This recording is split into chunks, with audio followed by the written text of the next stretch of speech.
ওম নম শ্রীমদ্ভগবদ্গীতায় নম। তৃতীয় অধ্যায় কর্মযোগ। শ্রী ভগবান উবাচ। শ্লোক 5।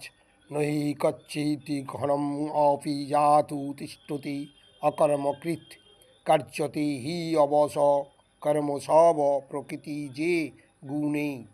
অর্থাৎ সকলেই মায়াজাত গুণসমূহের দ্বারা প্রভাবিত হয়ে অসহায়ভাবে কর্ম করতে বাধ্য হয়। তাই কর্ম না করে কেউ ক্ষণকালও থাকতে পারে না। শ্লোক 6। কর্মেন্দ্রিয়াণি সংযম্য য আস্তে মনুষাসরণ ইন্দ্রিয়ার্থান বিমূঢ় আত্মা মিথ্যাচার স উচ্যতে।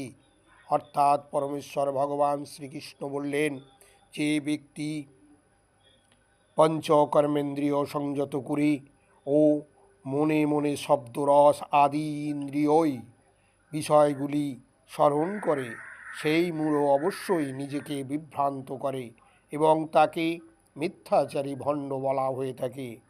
শ্লোক 7। যতু ইন্দ্রিয়াণি মনুষা নিয়ম্য আরভতের্জুন কর্মেন্দ্রিয়ে কর্মযোগম অসক্ত স বিশিষ্যতে।